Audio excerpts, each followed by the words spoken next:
오늘은 7월의 첫날입니다. 지난 상반기 많은 어려움들이 있었지만 그럼에도 불구하고 우리에게 베풀어 주신 그 하나님의 은혜가 또 새롭게 시작되는 하반기 가운데 있기를 간절히 소망합니다. 오늘은 사도행전 19장 1절에서 20절을 본문으로 에베소에서 일어난 성령 행전이라는 제목으로 하나님의 말씀 살펴보기를 원합니다. 사도행전 19장 1절에서 20절입니다. 다 함께 성경책을 펴시고 한 목소리로 읽으시겠습니다. 아볼로가 고린도에 있을 때 바울이 윗지방으로 다녀 에베소에 와서 어떤 제자들을 만나 이르되 너희가 믿을 때 성령을 받았느냐? 이르되 아니라 우리는 성령의 계심도 듣지 못하였노라. 바울이 이르되 그러면 너희가 무슨 세례를 받았느냐? 대답하되 요한의 세례니라. 바울이 이르되 요한이 회개의 세례를 베풀며 백성에게 말하되 내 뒤에 오시는 이를 믿으라 하였으니 이는 곧 예수라 하거늘 그들이 듣고 주 예수의 이름으로 세례를 받으니 바울이 그들에게 안수하며 성령이 그들에게 임하심으로 방언도 하고 예언도 하니 모두 12사람쯤 되니라. 바울이 회당에 들어가 석 달 동안 담대히 하나님 나라에 관하여 강론하며 권면하되 어떤 사람들은 마음이 굳어 순종하지 않고 우리 앞에서 이 돌을 비방하거늘 바울이 그들을 떠나 제자들을 따로 세우고 도라노 소원에서 날마다 강론하니라. 두 해 동안이 같이 하니 아시아에 사는 자는 유대인이나 헬라인이나 다 주의 말씀을 듣더라. 하나님이 바울의 손으로 놀라운 능력을 행하게 하시니 심지어 사람들이 바울의 몸에서 손수건이나 앞치마를 가져다가 병든 사람에게 얹으면 그 병이 떠나고 악기도 나가더라. 이에 돌아다니며 마술하는 어떤 유대인들이 시험 삼아 악기 들린 자에게 주 예수의 이름을 불러 말하되 내가 바울이 전파하는 예수를 의지하여 너에게 명하노라 하더라. 유대의 한 제사장 스게와의 7 아들도 이 일을 행하더니 악기가 대답하여 이르되 내가 예수도 알고 바울도 알거니와 너희는 누구나 하며 악기 들린 사람이 그들에게 뛰어올라 눌러 이기니 그들이 상하여 벗은 몸으로 그 집에서 도망하는지라. 에베소에 사는 유대인들과 헬라인들이 다 이 일을 알고 두려워하며 주 예수의 이름을 높이고 믿은 사람들이 많이 와서 자복하여 행한 일을 알리며 또 마술을 행하던 많은 사람이 그 책을 모아 가지고 와서 모든 사람 앞에서 불사르니 그 책값을 계산한 즉 은 5만이라 되더라. 아멘. 사도행전은 사도들이 복음을 전파한 행적을 기록하고 있습니다. 사도행전의 핵심 구절인 사도행전 1장 8절의 말씀처럼 예루살렘에서 시작된 복음이 사도들에 의해서 유대와 사마리아와 땅끝까지 복음이 전파되는 기록을 담고 있습니다. 사도행전에 나타난 복음의 확장 역사는 매우 역동적이어서 읽는 우리로 하여금 흥미진진함을 불러일으킵니다. 그러나 우리가 사도행전을 읽을 때 기억해야 할 한 가지 사실이 있습니다. 그것은 바로 이 복음 전파의 주체는 사도들이 아니라는 사실입니다. 복음 전파의 주체는 바로 성령 하나님이십니다. 그래서 사도행전을 가르쳐 성령 행전이라고도 부릅니다. 사도들은 성령님의 손에 붙들림 받은 도구요, 그 배후에 성령께서 역사하셨던 것입니다. 그러므로 우리는 사도행전을 읽을 때 성령께서 어떻게 사도들을 통해서 일하셨는지 그것에 초점을 맞춰서 읽어야 할 필요가 있습니다. 특별히 오늘 본문은 바울의 3차 선교 때 에베소라는 곳에서 일어난 사건을 담고 있습니다. 바울은 앞서 2차 선교를 마치고 돌아가며 잠시 에베소를 방문했습니다. 잠시 에베소를 방문하며 해당에서 복음을 전했습니다. 복음을 들은 사람들은 바울에게 오래 있기를 청하였지만 바울은 만일 하나님의 뜻이면 다시 돌아오겠다라는 짧은 인사를 남기고 에베소를 떠났습니다. 이러한 약속을 이행하기 위해서였을까요? 바울은 2차 선교에서 돌아온 뒤 지체하지 아니하고 3차 선교를 떠나는데 그래서 에베소에 오게 됩니다. 바울은 약속대로 에베소를 향한 하나님의 인도하심과 뜻이 있었던 것입니다. 에베소를 향한 성령 하나님의 특별한 계획이 있었던 것입니다. 그렇다면 에베소에서 성령께서 어떠한 일을 행하셨는지 오늘 본문을 통해 함께 살펴보길 원합니다. 첫째, 성령께서는 온전한 믿음으로 인도하십니다. 에베소에 도착한 바울은 어떤 제자들을 만납니다. 제자란 당시 예수님을 믿는 사람들을 통용하는 말이었습니다. 그들이 어떤 경로로 제자가 되었는지 알 수 없지만 분명한 것은 믿는 자들이었습니다. 그러나 바울이 이런저런 대화를 통해서 그들의 믿음을 점검해 보니 그들은 믿음이 있기는 한데 뭔가 좀 부족해 보였습니다. 믿기는 한데 2% 부족한 믿음. 우리도 주변에서 이런 경우를 종종 살펴볼 수 있지 않습니까? 우리 또한 그랬지 않습니까? 그래서 바울은 그들에게 직접적으로 묻습니다. 너희가 믿을 때 성령을 받았느냐? 이 말은 쉽게 말하면 너희는 성령을 소유한 참 신자냐는 물음이었습니다. 그러자 이들은 뜻밖에도 성령의 계심을 듣지도 못했다고 대답합니다. 그들은 믿음 가운데 나온 자들이었지만 성령에 관해서 듣지도 제대로 알지도 못했던 것입니다. 그러자 바울은 그러면 너희가 무슨 세례를 받았냐고 물으니 그들은 자신들은 요한의 세례를 받았다고 대답합니다. 이들의 믿음은 오늘 본문에 앞서 나온 아볼로의 상태와 비슷했던 것 같습니다. 오늘 본문에 앞서 사도행전 18장 24절 이하는 아볼로에 관한 내용이 나옵니다. 아볼로를 보니 언변이 좋고 성경에 능통했다라고 말을 합니다. 그는 일찍이 주의 도를 배워 열심히 예수님을 전하는 복음 전파자였습니다. 그런데 그에게도 하나의 약점이 있었으니 요한의 세례만 알 따름이었다라고 말을 합니다. 아마도 에베소에 만난 제자들 또한 조금 부족한 이 아볼로와 같은 믿음을 가진 게 아닌가 생각됩니다. 아볼로는 바울의 동력자인 브리스길라와 아굴라의 부부를 통해서 제대로 된 가르침을 받고 그의 믿음이 온전해졌습니다. 그것을 볼 때 아마도 이 제자들은 아볼로가 에베소에서 사역을 하였을 때 그로부터 가르침을 듣고 믿음 가운데 나온 자들이 아닌가 생각됩니다. 아볼로의 부족한 믿음을 바울의 동력자인 브리스길라와 아굴라가 온전히 채워주었듯이 바울 또한 부족한 믿음을 가진 이 에베소의 제자들의 믿음을 채워주기를 원합니다. 그래서 바울은 곧바로 성령 세례를 받을 것을 강요하기보다 예수 그리스도에 관해서 말을 합니다. 바울이 이르되 요한이 회개의 세례를 베풀며 백성에게 말하되 내 뒤에 오시는 이를 믿으라 하였으니 이는 곧 예수라 하거늘. 바울은 제자들에게 예수님에 관해 알려주었습니다. 요한의 세례는 회개의 징표로 나타난 세례이지만 예수님께서 베푸신 성령의 세례는 마음을 온전히 새롭게 하는 새 시대의 세례임을 알려주었던 것입니다. 그들이 이 말을 듣고 예수님의 이름으로 세례를 받습니다. 바울이 안수하자 성령이 그들 가운데 임하였던 것입니다. 오순절 예루살렘에 있던 제자들에게 임하였던 그 성령님이 이제는 에베소에 있던 제자들에게 임하였던 것입니다.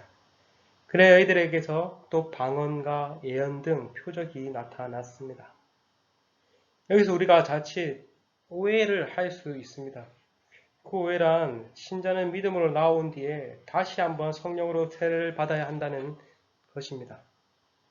그러나 오늘 본문은 신자가 믿음으로 나온 뒤에 다시 성령으로 세례를 받아야 한다는 것을 말하는 것이 아닙니다. 초대교회 당시에 일어난 이 사건은 매우 특수한 상황 가운데 일어났음을 이해할 필요가 있습니다. 이 시기는 구약시대에서 신약시대로 넘어오는 가두기와 같은 시대였습니다. 그리하여 이러한 현상이 일어났던 것입니다. 오늘날 우리는 그 가두기를 넘어 새 시대를 살아갑니다. 그러기에 우리가 믿는다는 것은 곧 성령으로 거듭난다는 것을 의미합니다. 믿는 것은 곧 성령을 받았다는 것을 의미합니다. 그러니 믿는 것 따로 성령을 받는 것 따로 이 따로따로 이렇게 이러한 현상은 일어나지 않습니다. 성령님께서는 우리에게 참된 믿음을 인도하십니다. 예수께서 이루신 그 구속에 우리가 참여할 수 있도록 적용시켜 주십니다. 우리가 주일마다 살펴보고 있는 웨스터민스터 소요리 문답 29문은 이렇게 묻고 대답합니다. 우리는 그리스도가 이루신 구속에 어떻게 참여할 수 있습니까? 답은 이렇습니다. 우리가 그리스도가 이루신 구속에 참여할 수 있는 것은 성령님이 그리스도가 이루신 구속을 우리에게 효과적으로 적용해 주기 때문입니다. 네. 성령님께서는 우리가 죄와 그 죄로 인한 비참에 빠져 있다는 사실을 깨닫게 하시고 우리의 다치고 어두운 지성을 밝혀 복음을 깨닫게 하시고 우리의 의지를 새롭게 하사 그리스도를 영접할 수 있도록 인도해 주십니다. 이것을 가르쳐 조금 어려운 말이지만 효과적인 부르심이라고 말합니다. 그리고 이렇게 효과적으로 부르심을 받은 자들을 의롭다 하시고 하나님의 자녀 삼으시고 거룩한 삶을 살 수 있도록 이끌어 주십니다. 이것이 바로 우리의 구원과 관련해서 성령님께서 행하시는 일입니다. 여러분은 이처럼 성령을 통해 참된 믿음으로 참된 구원의 자리로 나아오셨습니까? 그렇다면 하나님께 무한한 감사를 드리십시오. 그러나 만약 그렇지 못하다면 그런지 아닌지 조금 의문이 드신다면 내가 참된 믿음으로 나온 자인지 한번 자신의 구원을 점검해 볼 필요가 있습니다. 신앙의 지도자들과 함께 상담을 하시고 또 구원의 방도에 대해서 다시 배우시고 성령의 도우심을 구해야 하실 것입니다. 바라기는 참된 믿음으로 인도하신 성령께서 우리를 참된 믿음으로 이끌어 주시길 간절히 소망합니다. 에베소에 사는 제자들을 성령으로 새롭게 한 바울은 유대인의 회당에 들어가 석 달 동안 담대히 하나님 나라에 관해 강론하고 권면했습니다. 이 바울의 가르침의 핵심은 하나님 나라에 관한 것이었습니다. 이 하나님의 나라는 성경의 중요한 주제 중 하나입니다. 성경은 하나님 나라의 시작으로 시작해서 하나님 나라의 실패와 회복, 그리고 최종적으로 완성될 하나님 나라에 관해서 가르칩니다. 아마도 바울은 예수 그리스도를 통한 하나님의 나라의 회복과 그 영광스러운 완성에 대해서 끊임없이 부지런히 가르쳤을 것입니다. 그런데 이렇게 하나님 나라에 관한 바울의 가르침을 듣자 사람들은 어떻게 반응했습니까? 어떤 사람들은 마음이 굳어 순종하지 않고 무리 앞에서 바울의 가르침을 비방하였다라고 말을 합니다. 이것은 앞서 일어난 사건과 너무나 대조가 되죠.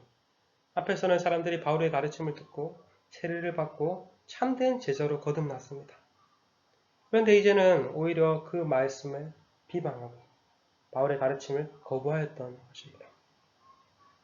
이처럼 하나님의 말씀이 온전히 선포되면 두 가지 반응이 일어남을 알 수 있습니다. 그 말씀을 기꺼이 열린 마음으로 받아들이고 제자가 되는가 하면 오히려 그 말씀을 완강하게 거부하고 오히려 비방하는 자리까지 나아가죠. 바울은 오늘 이 말씀뿐만 아니라 복음을 전하는 곳곳마다 오히려 이 두 가지 반응이 나타났습니다. 어떤 사람은 바울의 말을 듣고 복음을 듣고 제자가 되었고 어떤 사람들은 오히려 그 말씀을 거부하고 바울을 죽이려고 하였던 것입니다. 그래서 오늘날에도 마찬가지입니다. 오늘날에도 우리가 사람들에게 하나님 나라의 말씀을 전하면 하나님에 관해서 전하면 대부분의 사람들 어때요? 그것을 받아들이지 않죠. 하지만 어떤 사람들은 그것을 받아들이고 주님께 나오는 역사가 일어납니다. 그렇기 때문에 우리는 때를 얻든지 못 얻든지 하나님 나라에 관해 하나님의 말씀을 복음을 전해야 합니다.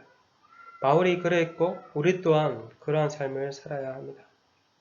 바울은 그래서 정말 여기서 계속해서 해당에서 복음을 전하면 좋겠지만 이제는 사람들이 거부하기에 해당에서는 복음을 전하지 않고 두라노 소원으로 이동해서 그곳에서 말씀을 전합니다.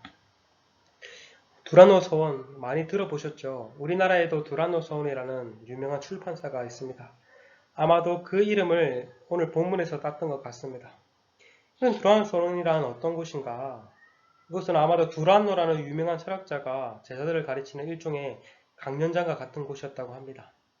바울은 이곳에서 제자들을 불러 모아 집중적으로 하나님의 말씀을 가르칩니다. 오늘날 우리로 치면은 제자 훈련을 시킨 것이죠. 이들의 말씀에 대한 사모함이 얼마나 컸던지 어떤 성경 사본에 따르면 두라노에서 바울의 활동 시간이 5시에서 10시였다고 합니다. 그것을 오늘날 시간으로 계산해 보면 오전 11시부터 오후 4시였습니다. 이 시간은 소아시아 지역, 에베소가 포함된 소아시아 지역 사람들이 낮잠을 자는 시간이었다고 합니다. 에베소가 속해 있는 터키 지역의 낮 시간은 무척 더운 지역이었습니다. 그래서 오전 11시까지 수업을 하고 11시 이후부터 휴식에 들어가고 1시에서 4시쯤 낮잠을 잤다고 합니다. 바울은 사람들이 낮잠을 자는 시간 동안 사용하지 않는 그 두라노 소원을 빌려 그곳에서 하나님 나라에 관해서 하나님 말씀을 전하였던 것입니다. 그것도 일주일에 한 번, 두 번이 아니라 2년 동안 매일 그렇게 했습니다. 남들이 편히 쉬고 잠을 자는 시간에 그렇게 바울과 제자들은 2년을 한결같이 하나님의 말씀을 가르치고 배웠던 것입니다. 바울 당시에 에어컨이 있었겠습니까? 선풍기라도 있었겠습니까? 그 무더운 시간에 땀을 삐질삐질 흘리면서 조금을 쫓아내면서 가르치고 배웠던 것입니다. 그러자 2해 동안 이같이 하니 그 에베소 주변에 있는 그 아시아에 사는 유대인이나 헬라인이나 다 주의 말씀을 들었다라고 말을 합니다.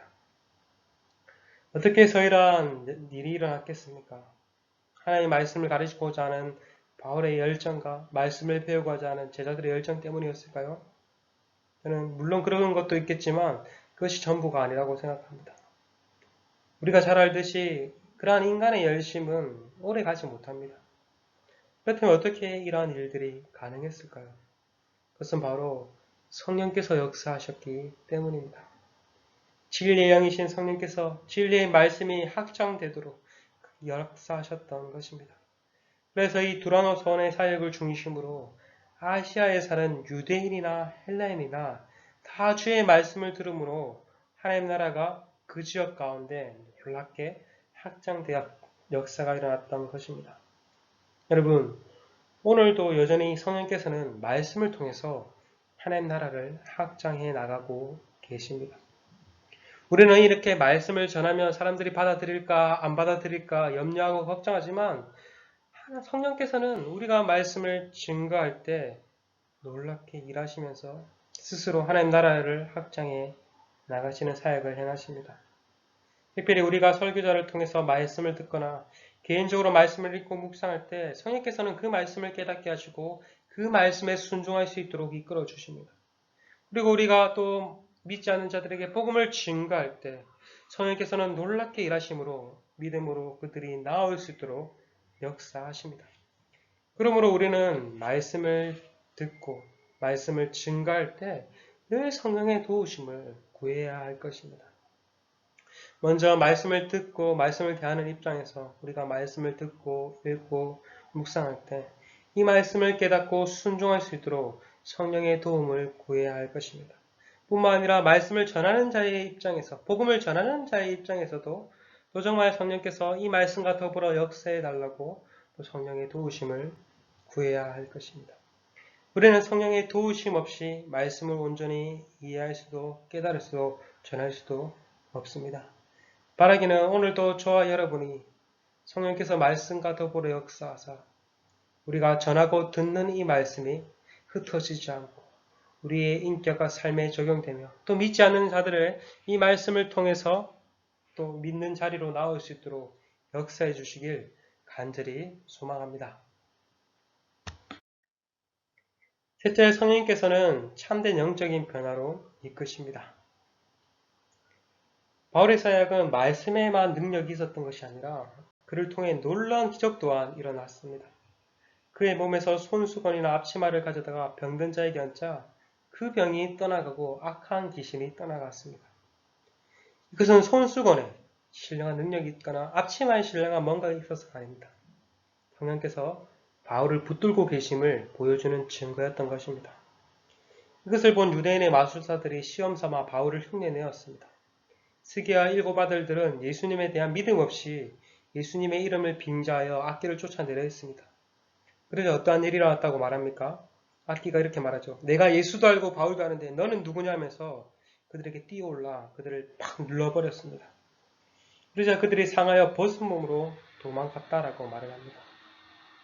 이것이 에베소의 사람들, 에베소에 있는 유대인들과 헬라인들에게 알려지자 놀라운 일이 일어납니다. 어떠한 변화가 일어나는지 사도행전 19장 17절과 19절은 이렇게 말을 합니다. 에베소에 사는 유대인들과 헬라인들이 다 이 일을 알고 두려워하며 주 예수의 이름을 높이고 믿는 사람들이 많이 와서 자복하여 행한 일을 알리며 또 마술을 행하던 많은 사람들이 그 책을 모아가지고 와서 모든 사람 앞에 불사르니 그 책값을 계산한 즉 은 5만이나 되었더라. 이 일은 에베소 사람들에게 적지 않은 충격을 주었던 것 같습니다. 그들은 이 일을 통해서 거룩한 두려움을 느끼고 주 예수님의 이름을 높이고 믿음 가운데 나아왔습니다.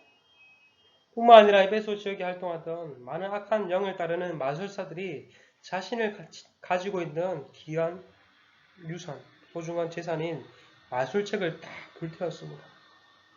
얼마나 많은 책들이 불탔던지 태운 책값을 은 5만인데 우리 돈으로 환산하면 약 30억에 해당하는 금액이었습니다. 와, 대단하죠. 마술사들이 자신의 전 재산과 같은 그 책을 태운 사건은 단순한 사건이 아닙니다. 이것은 이전의 자신의 삶의 방식을 완전히 청산하고 새로운 삶을 살아가겠다는 결단이요 믿음의 행위였습니다. 이전에는 악한 영을 따르는 자들이었다면, 악한 영을 빙자해서 돈을 벌고 살아갔던 자들이었다면, 이제는 그러한 삶을 청산하고, 이제는 주님 앞으로 나와 주님의 사람으로 살겠다는 결단이었던 것입니다. 영적 어둠 가운데 있던 그들이 영적인 강명을 찾는 영적 대변혁이 일어난 것입니다. 어떻게 해서 이러한 일들이 일어날 수 있었겠습니까? 바로 성령께서 변화의 바람을 주도하셨기 때문입니다. 에베소 사람들이 그것을 보고 두려움을 느끼고 주님을 높이고 주님께 나올 수 있었던 것은 단순한 겁 때문에 일어나는 두려움이 아니었습니다. 성령께서 그들에게 불러일으킨 거룩한 변화의 바람, 거룩한 두려움이었습니다. 그러한 거룩한 두려움은 예수님께 나오게 만들었습니다. 그리고 더 적극적으로 자신의 전부와 같은 마술책을 불태우는 의지와 행동의 결단까지 이르도록 이끄셨습니다. 여러분, 이것을 통해 우리는 참된 영적인 변화는 성령 하나님에 의해서 이루어짐을 알 수 있습니다. 성령의 역사 없이는 우리의 열심으로는 결코 이러한 영적인 변화를 불러일으킬 수 없습니다. 잠시 변화되는 것 같이 보일 수 있게 할 수 있지만 참된 영적인 변화는 오직 성령님을 통해 일하실 때 그것이 가능합니다. 그러므로 우리는 영혼을 구원하고 영혼을 책임질 때 정말 성령의 도우심을 구해야겠죠. 이 영혼을 변화시킬 분은 내가 아니라 성령님이심을 인정하고 정말 성령님의 도우심을 구해야 할 것입니다. 우리 주변에 믿지 않는 가족들과 또 믿지 않는 많은 직장의 동료들과 많은 사람들이 있죠. 이들을 변화시킬 수 있는 것은 정말 하나님의 말씀과 그 말씀과 더불어 역사하시는 성령님이심을 우리는 기억하고 성령님을 따라 도움을 구하며 그들을 변화로 이끄는 자리로 나아가야 할 것입니다. 바라기는 정말 우리 가운데 이 성령님의 역사가 일어나므로 이 에베소에 정말 완고한 자들을 변화시킨 그 성령께서 오늘날 우리 가운데도 정말 이러한 놀라운 영적인 변화로 이끌어 주시길 간절히 소망합니다. 이제 말씀을 맺겠습니다. 오늘 우리는 성령께서 에베소에서 복음 확장을 위해 어떻게 일하셨는지에 대해 살펴보았습니다. 성령께서는 온전한 믿음으로 인도하셨고 말씀을 통해 역사하셨고 참된 영적인 변화를 이끌어 주셨습니다. 이러한 성령의 놀라운 역사 가운데 에베소에도 주의 백성들이 일어날 수 있었던 것입니다. 여러분, 이러한 성령님의 역사는 지금도 여전히 진행 중입니다. 성령께서는 우리가 더욱더 온전한 믿음 가운데 참된 제자로 나아오기를 이끄십니다. 뿐만 아니라 우리가 말씀 가운데 계속해서 자라나고 그 말씀을 통해 변화되기를 원하십니다. 우리가 날마다 영적으로 변화되기를 원하십니다. 바라기는 우리 모두에게 이와 같은 역사가 일어나기를 간절히 소망합니다. 단순히 에베소에서만 일어났던 그 사건이 아니라 지금 2020년에도 그 성령의 역사가 우리 가운데, 우리 교회 가운데 일어나길 간절히 소망합니다. 그래야 정말 매일 삶 가운데 성령님의 인도와 역사하심을 바라보며 날마다 하나님을 찬양하는 저와 여러분이 되시길 간절히 소망합니다. 지금 함께 기도하시겠습니다. 하나님, 오늘 에베소에서 성령께서 어떻게 놀라운 일들을 행하셨는지에 대해서 살펴보게 하심에 감사합니다. 오늘 또한 그 성령의 역사하심이 우리 가운데도 일어나기를 간절히 소망합니다. 늘 정말 성령 안에 깨어있을 수 있게 하여 주옵시고 성령의 도우심을 의지하며 주의 말씀 가운데 나아가고 주의 말씀을 증가할 수 있는 우리가 다 될 수 있도록 주님 허락하여 주옵소서. 그래서 정말 우리를 통해서 우리 주변에 믿지 않는 자들이 주님께 나오며 또한 정말 이 어둠 가운데 있는 중국 땅에 많은 자들이 일어날 수 있는 놀라운 역사가 일어날 수 있도록 주님 인도하여 주시옵소서. 주님 감사합니다. 예수님의 이름으로 기도드렸습니다. 아멘.